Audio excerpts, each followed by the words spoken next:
So, and that's where I think there's like a couple things going on when it comes to this kind of fear of the authority structure. And so I don't think it's logical. I think so I was thinking about this actually, and I did a little bit of poking around and I found this interesting article that was about this priest, this old Italian priest that kept track of the sins that men and women tend to commit. So he did some sort of tallying. He did not reveal their confessions as an individual, right? So priests can talk about what they hear in the confessional in a very general way, but they can't be specific at all. So they could say something like, I usually hear men say that they're watching pornography, but they can't say, they can't be more specific than that because you could tie it to, right? You could tie it to a person. But what this priest found was that women generally commit sins that are the sin of pride and the sins that come from pride, and that men generally commit sins that come from lust. So I don't think anybody's surprised by that men are more prone towards lust as a primary defect. But the pride thing was really interesting to me because I'm like, really, are women struggle with pride like as a more than men? Um, and I was thinking about it, and I think there is a lot of truth to that because I think we often think that men are prideful. So we talk about men's pride all the time. Like people are like, you have to appeal to his pride and like don't wound his pride. What we're actually saying is don't wound his honor. So we have conflated those two ideas. Like I think men have a very strong sense of honor, but for the most part, I think men do not necessarily struggle with pride as a primary defect as far as their survival instinct goes. And so women are highly driven, and I hope you guys are following this, but like No, that women are was great. I highly, like that a lot. yeah, it's interesting, right? So I think women are highly driven towards the pride. So pride has a lot of manifestations, right? But and all sins come from pride. So I'm not saying that men don't struggle with pride, but for the most part, men that we know who were like that guy has a pride problem, we label them as narcissists. Yeah, So we it's have the classic like showboat peacocking Mhm. kind of, guy wearing blingy stuff, has to talk all the time, be the center of attention, blah blah blah. But we know pride is more furtive and hides in. You could have the most apparently humble person that's pitiful, that's very prideful in their self-pity. You know, there's so many ways. Pride is the right. expert of hiding, right? That's the whole reason Yes. why it's hard to identify. It's hard to see it. And so I think with women, they have this like women are very adaptive to their environment. And the way that women adapt is to kind of gauge what it is that people expect of them. And then they do what they think the culture expects of them because I think from a like an ancient civilization standpoint, women have had to adapt to what men do to them, right? So we have these old civilizations like like I heard this one. This was like it's not funny at all, but like somehow it just made me laugh. Um, it was about the Punic Wars in uh, ancient Rome, and they were talking about this this area of this island that kept getting swarmed by barbarians that would come in and kick out the men and then take the women and the children and their house and like squat there and they're like you're my wife now and you're my kids and so these men got like kicked off the island, right? And so those men that got kicked off the island like appealed to Rome to come and like get their wives back, and so then the Romans showed up and then they were like this is a sweet deal, and then they kicked out the barbarians and then they took the wife. And so they're all just like, oh yeah, this chick's That great, is like super hilarious. cute. And There it's must not, I be mean, some beautiful ladies if I don't that's know. They were in the Mediterranean. They're probably beautiful, beautiful Italian ladies. Um, so I think that was kind of common. So women were just sort of like tossed, like they were just sort of had to do what men wanted them to do. And so women have grown, from like a micro evolution, not like evolution and the way that like but like within societies, women who are adaptive do better. They breed better. They have a better chance of survival as a species, because you have to remember that in order for a woman to breed successfully, somebody has to take care of her kid for 12 to 14 years, like baseline. That kid needs to get to the point where they can be self-sufficient and have their own children. So that's a long, and somebody needs to take care of her in order to keep her pregnant, to give her food and all this stuff, right? So I think women are highly adaptive to whatever the culture is expecting of them. That means necessarily that women have to have this certain degree of pride, because the way that we become adaptive is to very much care what people think, right? And that's going to be like a primary defect of pride. Now, for men, obviously, they need to kind of plant their seed as much as they can.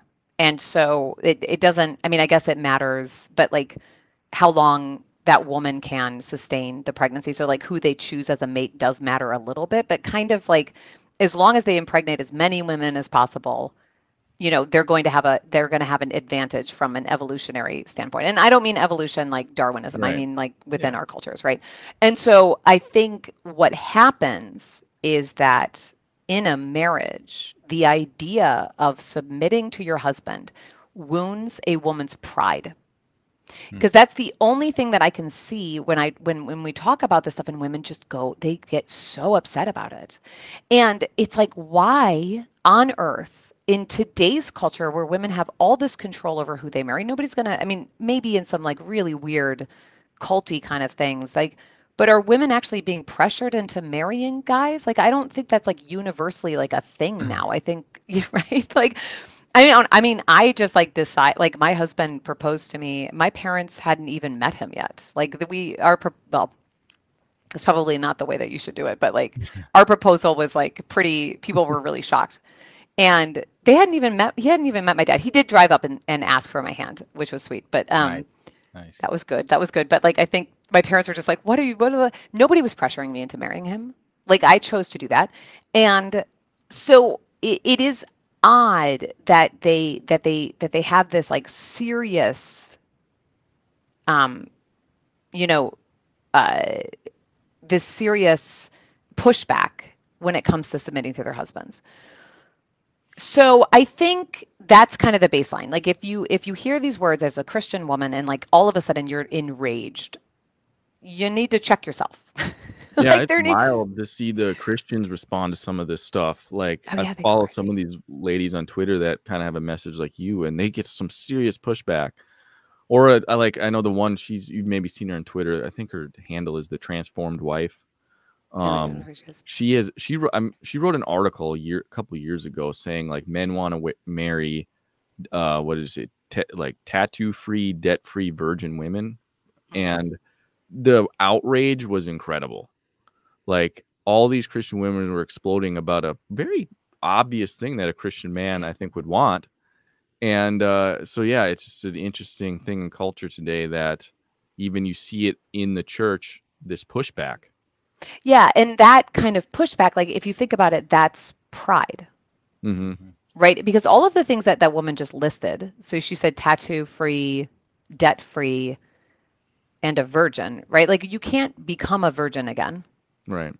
You can't get rid of your tattoos easily. Debt, maybe, I don't know, you could probably, pay back your student loans or whatever. But if they said to women that weren't already sort of like marked like that, like if they were younger, if that message was told to young girls, like 10-year-old girls, or maybe not 10 years old, but like 12-year-olds, like once they reach puberty and they start thinking about these things a little bit, if that was the message those young girls heard, and then they kind of could plan forward, would they have the same reaction? I don't know.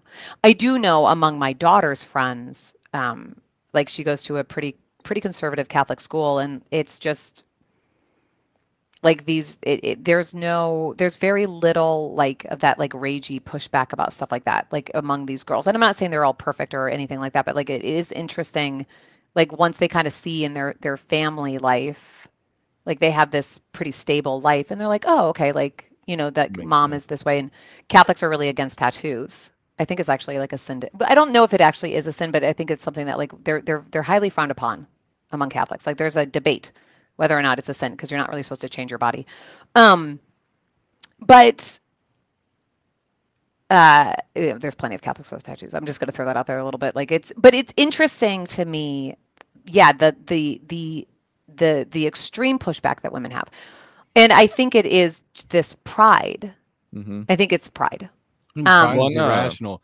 I think as you're bringing up the obvious insanity of sharing your life with somebody and not having any respect or belief that they can do anything, I think it comes back to that. You know, we hear the evolutionary biological, the men are stronger. That's why they dominated, and that era has largely come to a close. Those who can communicate better, those are usually women. Their cerebral cortex or whatever, their frontal lobes get developed faster. Their verbal acuity is, their acumen for that is better. And I think that women sometimes forget that the non-neurotic sort of anchor, that's what we call, like, men can be like an anchor. They don't have to have the verbal spread or richness that a woman has to be able to make a good decision. And I think sometimes that makes women feel uncomfortable because they'll shoot like a lot of bullets and miss the target, and a man can shoot like one, less noise, more accomplished.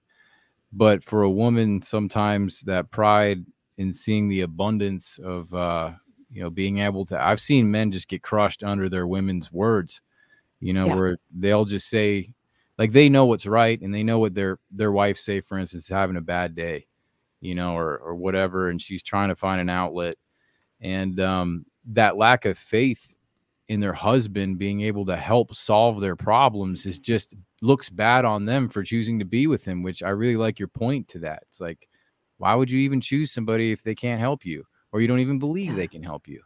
Yeah. Like, or really just reflects badly on all angles. It's really, I mean, it really is. And that's why I'm saying this is like completely irrational, because if you look at a healthy, normal marriage where the people get along just fine, the women do consider their husbands. Like I have friends who are atheists, and the women, I have an atheist friend couple who are so devoted to each other, but the wife does not give her husband any lip at all.